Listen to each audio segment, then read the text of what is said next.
মিনা যেতে কি কি জিনিস সাথে নিতে হবে? আরে পেরেশানি রে, চিড়া নিবেন, মুড়ি নিবেন, বদনা নিবেন, থালা বাসন নিবেন, এই তো।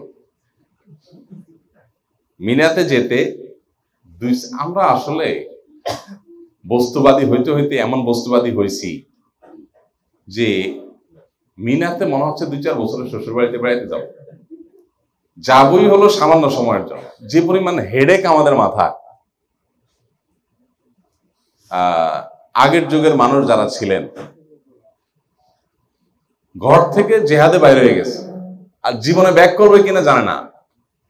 রাসূল সাল্লাল্লাহু আলাইহি ওয়াসাল্লাম ডাক দিয়েছেন, চলে গেছে, শেষ। বাসর ঘরে স্ত্রীকে রেখে উঠে চলে গেছেন, শেষ। মানে লাইফটা তাদের কত ইজি ছিল। আর এখন বস্তুবাদের এই পৃথিবী আমাদের লাইফটাকে এত কঠিন করে ফেলছে। এখন আমরা কোনো কিছু করব মানে বিরাট ডাকডোল পিটাইতে হবে, প্রিপারেশন লাগবে, হান লাগবে, তান লাগবে। এগুলো সবগুলো মূলত দুনিয়া যখন আষ্টে পৃষ্ঠে বেঁধে ধরে মানুষকে, তখন সে এরকম করে। বেশিরভাগ ক্ষেত্রেই আমাদের এই অবস্থা। দুনিয়াটাকে ইজি করা উচিত। অনেকে দেখবেন কাদাকাটির কোনো শেষ নাই, ওনার দুঃখ। আমি অনেক লোককে চিনি ঢাকায়, এমন লোকও আছে কানাকাটি করে, হুজুর দোয়া করে, শেষ, কিচ্ছু নাই, শেষ হয়ে গেছে।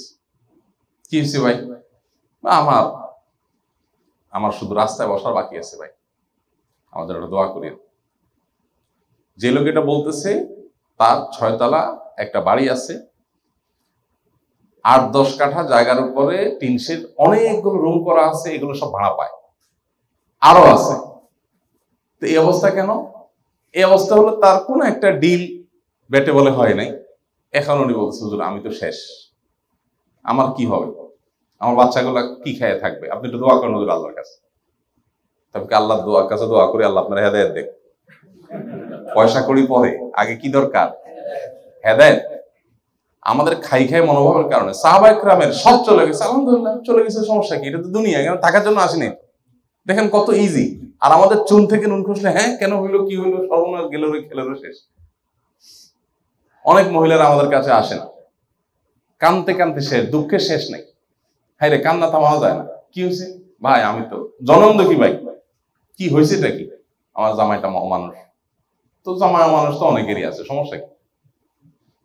আরে ভাই জামাই শুধু মানুষ, শাশুড়িটাও মানুষ। তো এইগুলোর কোনো শেষ আছে কিনা? আপনার এই কষ্টের কোনো শেষ হবে? আমার তো মনে হয় না। কেমন মনে হয় না? আপনি আজকে মরে গেলে কালকে আপনার জুলুম করতে পারবে? তো একটা সময় এন্ডিং তো আছে। এরপরে যে অনন্তকালের জান্নাতের সুযোগ সম্ভাবনা আছে, সেটা চিন্তা করেন না? ওইটা চিন্তা করলে তো এটা কি হয়ে যায়, ইজি হয়ে যায়। যাই হোক, তো আমাদের মানসিকতাগুলোকে আখিরাত মুখী যদি আমরা করতে পারি, তখন দেখবো দুনিয়াটা আমাদের কাছে পানির মতো হয়ে গেছে, কোনো ইস্যুই না। দুনিয়ার কোনো ক্ষতি যদি আমাদেরকে অনেক বেশি বিচলিত করে, এটা আমাদের তাওহীদের কমতি, এটা আল্লাহর প্রতি বিশ্বাসের ঘাটতি, আখিরাতের প্রতি বিশ্বাসের ঘাটতি। আপনি মনে করেন ঢাকার কোন পাবলিক বাসে উঠছেন, বাসায় যাচ্ছেন, 1 ঘন্টা 1.5 ঘন্টা 2 ঘন্টা আপনি বাসে থাকবেন। সেখানে হয়তো সিটটা ময়লা, হয়তো আপনি কমফোর্টলি বসতে পারছেন না, হয়তো আপনার পাশের সিটের যাত্রীরা একটু বেয়ারা টাইপের বিড়ি খেয়ে ধোঁয়া ছাড়তেছে, হয়তো আপনার আরো 10টা সমস্যা হচ্ছে। এগুলো আপনাকে খুব বেশি ভাবাবে না। কেন ভাবে না? কারণ আপনি জানেন যে 1-2 ঘন্টা পরে আপনি বাসায় যাচ্ছেন। এই টাইমটা পাস করতে কি? তো আমাদের লাইফটাকে অনন্ত অসীমকালের আখিরাতের সাথে যখন কম্পেয়ার করব, তখন এটা 1-2 ঘন্টা পার করার মতোই। দেখতে দেখতে জীবনের বেশিরভাগ সময় পার হয়ে গেছে। যাদের বয়স 40, 50, 60, যার যে বয়স, এখনো চোখটা বন্ধ করলে মনে হচ্ছে এই যে মনে হয় কয়দিন আগে শৈশবের খেলাধুলা করছিলাম বাচ্চাদের সাথে, স্কুলে গেছিলাম, এখন লাইফ শেষ হয়ে গেছে। এভাবে লাইফ শেষ হয়ে যায়, এত হেডেক নেওয়ার কিচ্ছু নেই। এই জন্য আখিরাত আমাদেরকে স্পর্শ যত কম করে, দুনিয়া আমাদেরকে তত বেশি ব্যস্ত করে রাখে, এঙ্গেজ করে রাখে। যাই হোক, মিনাতে কি নিয়ে যাবেন এই প্রশ্নের সাথে ওইটা সরাসরি ভাবে সম্পৃক্ত না হলো, প্রসঙ্গত আসা সেখানে। এবার আমরা আসি মিনাতে কি নিয়ে যাবেন। খুবই সিম্পল, 1 সেট জামা পুরুষরা, আর মহিলারা হয়তো 2 সেট জামার সাথে নিয়ে যেতে পারেন। ইহরামের কাপড় একটা এক্সট্রা নিয়ে যেতে পারেন, বাস। এর বাইরে আসলে তেমন কিছু দরকার নেই। যদি আমরা জামারাতে পাথর মেরে তাঁবুতে আবার ফিরে যাই, তাহলে আমাদের রেজার টেজার নিয়ে যেতে হবে, কারণ ওখানে চুল চাষার ব্যবস্থা নাই। কিন্তু আমাদের তাঁবুতে ফিরে যাওয়ার সম্ভাবনা 5% নেই, 95% হলো আমরা এখানেই ব্যাক করবো। বিকজ আমাদের জামারাত থেকে তাঁবুতে যেতে যে সময় লাগবে, তার চেয়ে কম সময় আমরা এখানে চলে আসবো।